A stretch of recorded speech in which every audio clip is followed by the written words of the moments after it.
Hi everyone, it's Robin Moser here again with Anna Terranova doing the Tipsy Realtor Season 2. Yay, Season 2. And we are finishing officially our first month of Season 2, September 29th today. So it's our last show of September, which means it's the last cocktail with another exciting topic for real estate and the last chance to win the prize. Exactly. So remember, like and share our show because that's how you're going to enter your name to win the Kelvin. The Kelvin. Oh, that's the right. Kelvin. That's the name. Yes, of the thermometer for your wine bottle. But today, we're going to make a cocktail called Sweet Poison, and we're going to talk about the 5 different ways that things you can do to actually kill a deal. And I have to say, I have made the Sweet Poison before because when you have the chance to give your husband a cocktail called poison, you got to take it, right? Yeah, absolutely. I was like, here, honey, I made poison for you. Well, because what Clint always does is when I give him the cocktails, he'll take a sip and he's like, oh, what's this one called? And I was like, poison. Whoa. Exactly. Well, a lot of people, they're excited for the Halloween. So we're going to find out, well, I'm going to find out if it's a good maybe Halloween drink and why is it called poison? I have no idea. So for we need a shaker with ice. Yep.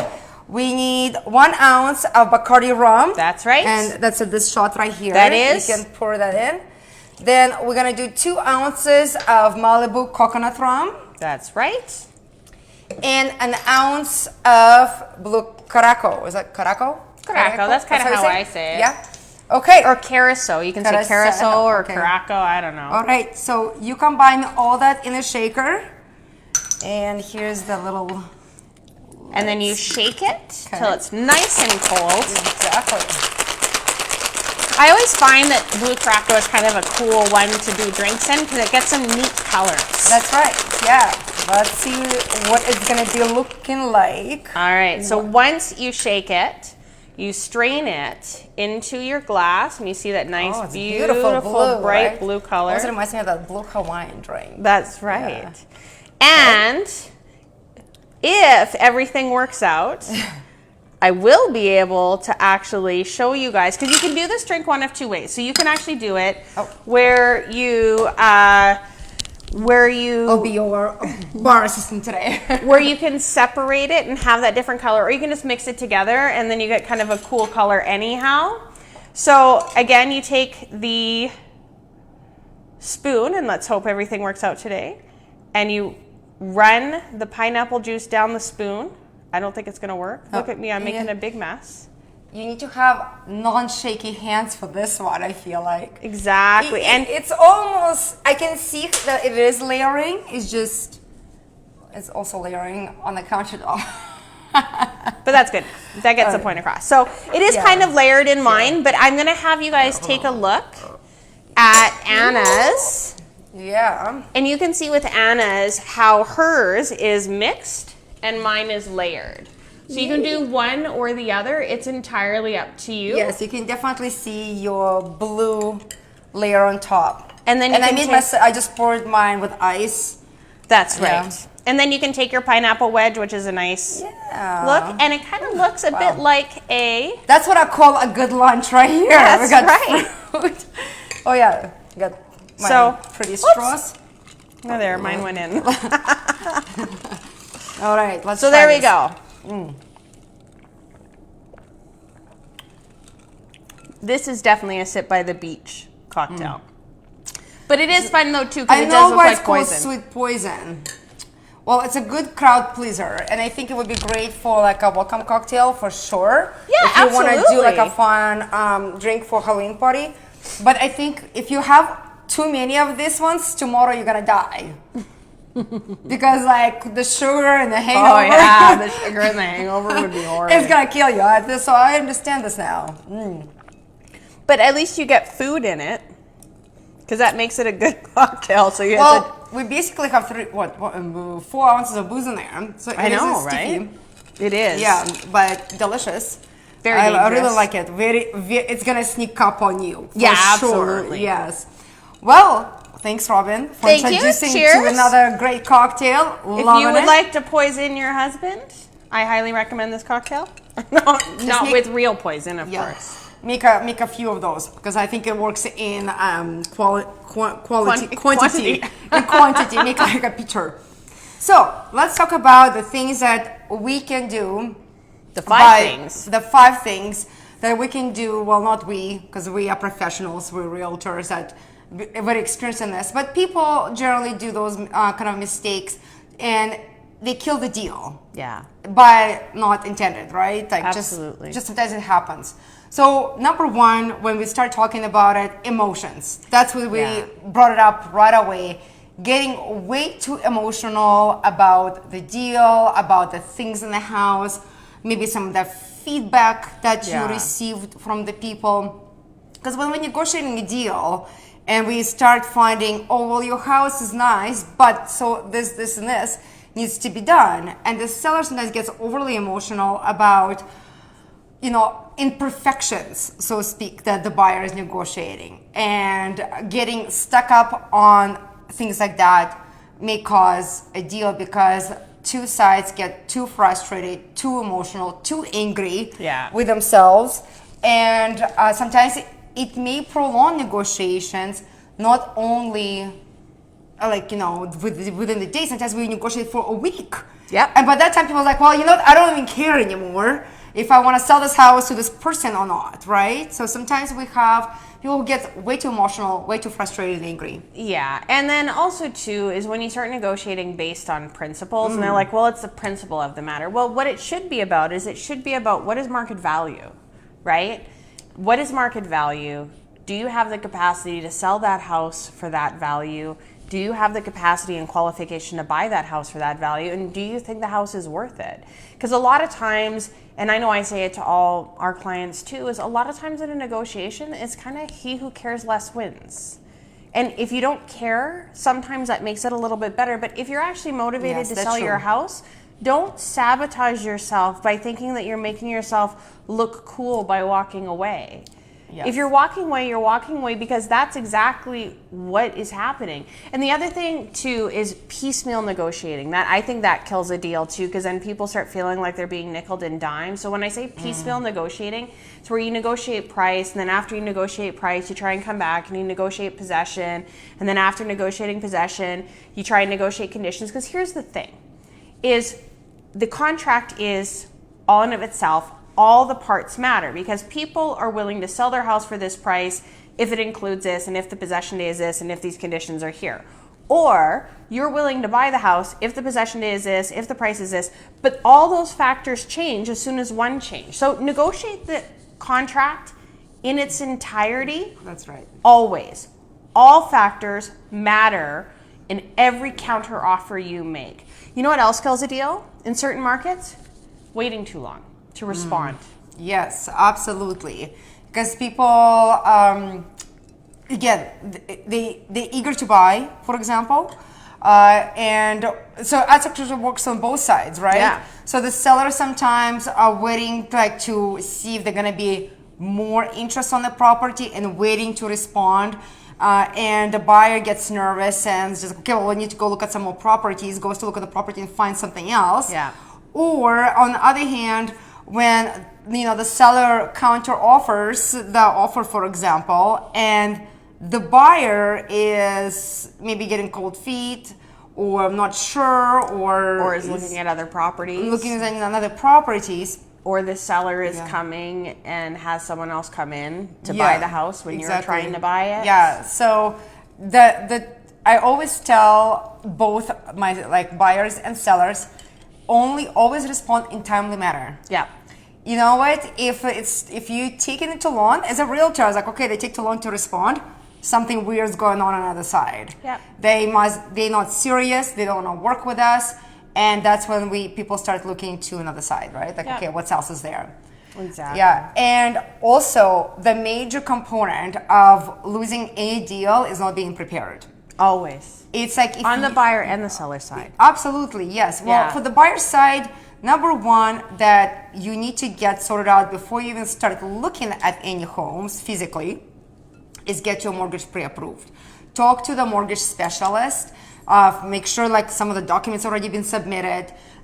They checked all the background history, so to speak, find out what you're pre-approved for, because it's the worst thing. You find the house you want and you're not pre-approved for that amount.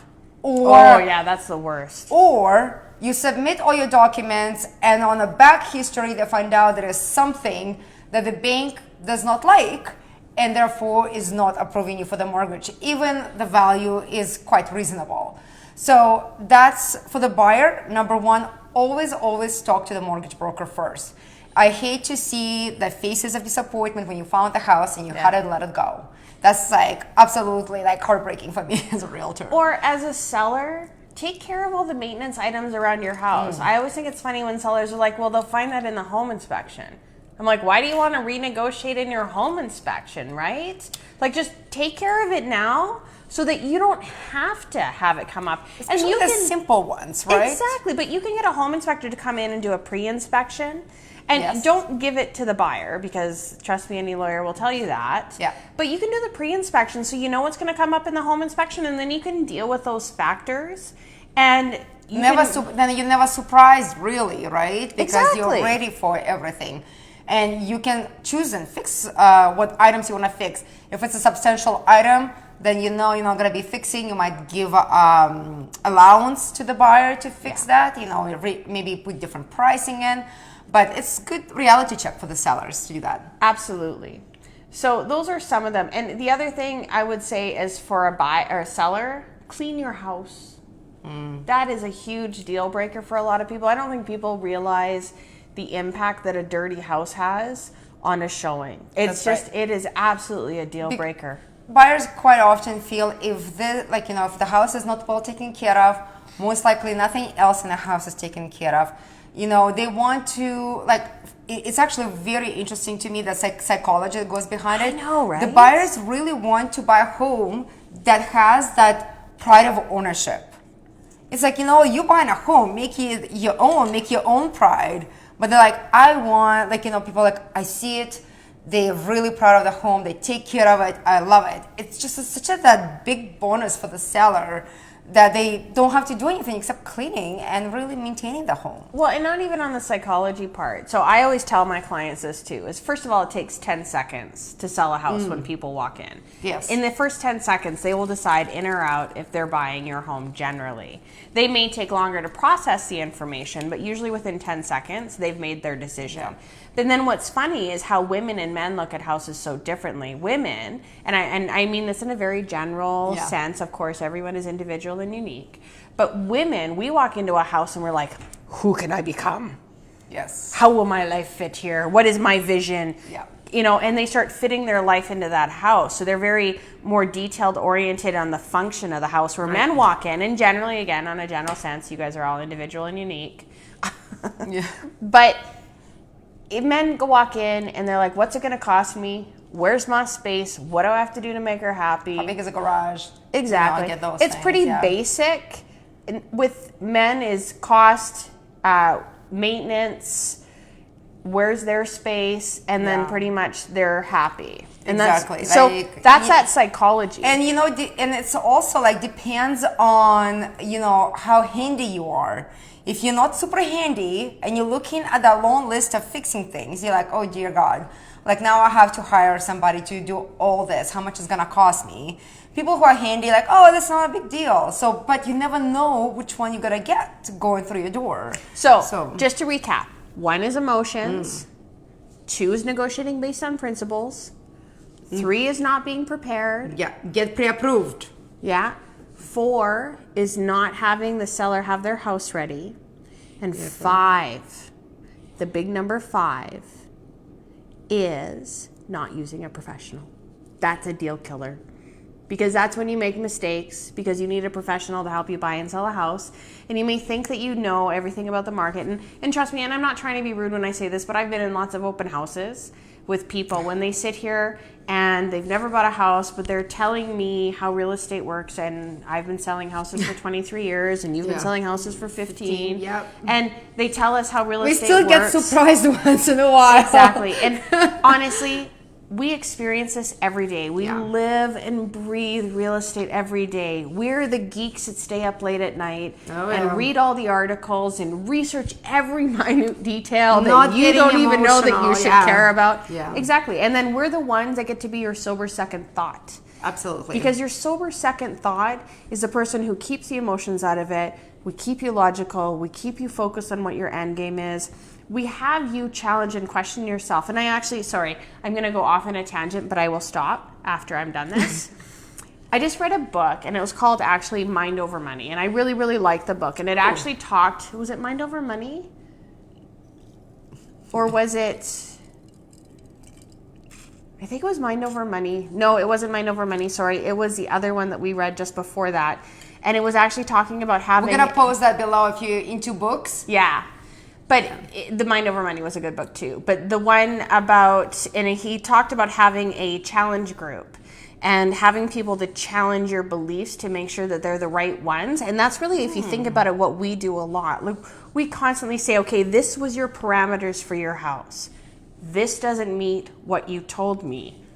Is that still your priorities? And we are that challenge group to them to challenge their way of thinking, to make sure that the decision that they're making is the one that truly suits them. That even though this is what they thought, this is what they're getting, and is that okay? And I remember even too buying my own house. I swore to God I couldn't live on a main drive. I swear to God I had to have a front-facing bonus room. I swear to God I needed a dining room, and I ended up buying on a drive with a side-facing bonus room. And you got the dining room. I did get the dining room, which I don't use. My kid plays Lego in it. But all that things, those are all things that I thought I needed. Yeah. And then now, having lived in the house, it really wasn't the square box that I thought I needed. And I don't use the house in the square box of the way I thought I would, because I'm still not having lots of dinner parties, although COVID has definitely put a damper on that. That's right. Yeah, no, absolutely. And I think, the probing questions to our clients, are you sure you like this? Did you pay attention to that? You said you wanted this, this is gonna have that, like all the time, right? Because we wanna make sure that you don't forget. You probably, like if you, like a normal person, you on average seen about at least 10 homes. Yep. And, some people forget. It's like, they saw the glamorous kitchen and they forgot everything they needed else beyond it, right? Exactly. So you always have to kind of almost play the devil's advocate, right? Not because we want to break a deal. We obviously want to make deals, but we want to make sure that our client's best interest in heart. Absolutely. And that's why you work with the professionals, because we are not keeping it emotional. We're keeping it grounded and get the deal that you need. Sorry, I'm posting this now only because I've had obviously one of those drinks? days. No, trust me. There is a point today. God. So there's been 2 possessions today. So this is a cocktail drink, and I apologize I didn't post that earlier. So that is done, but now you can actually see it. But this is our prize. Drawing is next week. So keep that in mind. Draw is next week. Draw is next week. Like and share. And actually, I'm going to ask one thing, because I actually thought of this, and I thought it would be so much fun for us. When you're watching these shows, if you've learned something new today, can you post it below and let us know what you're learning from our shows? Because that'll really help us reinforce to make sure that we're talking about the right things. So if you learned something that you never thought of, or a cool idea, can you imagine if they're all commenting about the cocktails? But post it below, and we would really appreciate your comments on what you learned and what you found kind of was your aha moment in today's show. That's amazing, and it's going to be a really good feedback for us, because we actually doing this for you, for your knowledge, to educate you, not for us. I mean, I do enjoy cocktail part. Yeah, that's really good. And I like to give prizes away. Exactly. So Calvin here is the wine bottle thermometer, once again, that is connects to a smartwatch to tell you when your wine is in perfect condition to drink. So please like, share. We on all social media platforms. Did we do that? And so we're on Facebook, YouTube, Instagram, LinkedIn. Please go like it, share it, tell your friends about it, tag your friends on it, because they might like to win this. I was actually going to say Calvin could be your new boyfriend. Calvin He says like a high maintenance, so he needs like a perfect temperature to drink his wine. You know, it's just yeah, true. But it would be pretty fun for like the first month. Calvin would be your wine boyfriend. Wine boyfriend. There you go. So I really liked. I would use it because I'm a wine drinker, so I would just experiment with it. But please contact us. And the best way to get a hold of Robin and myself at this phone number. Call us if you're thinking of listing or purchasing a home. If you know somebody who wants to list and purchase a home, or you know somebody who doesn't want to list and purchase a home but they need to, please let us know. Or if you have a neighbor that you don't want to live next to and you hope that they would list and purchase another home, give us a call. Yes, introduce them to our show. Maybe it'll inspire them. Well, cheers. Cheers. With our first pre-Halloween cocktail, Sweet Poison. And next week, we're starting October in, October, like it's a signature. I think it's Pumpkin Smash. Pumpkin Smash. It's in October, it's a pumpkin, it's Thanksgiving, it's Halloween, it's all amazing things. So this is like your way to actually have your pumpkin spice latte, but a pumpkin smash is a cocktail. I'm actually very curious. I never had pumpkin cocktail ever. We should actually have a pumpkin. Sorry, I'm just throwing this out here now, and I'm not saying it's going to happen. A pumpkin on the countertop and a big sledgehammer, and we'll smash a pumpkin. All right, we're doing it at our house, so I'm totally in. Clint, you saw that. So, have a great week, guys. We hope you have a wonderful week. Enjoy the weather. Talk to you next week. Bye-bye.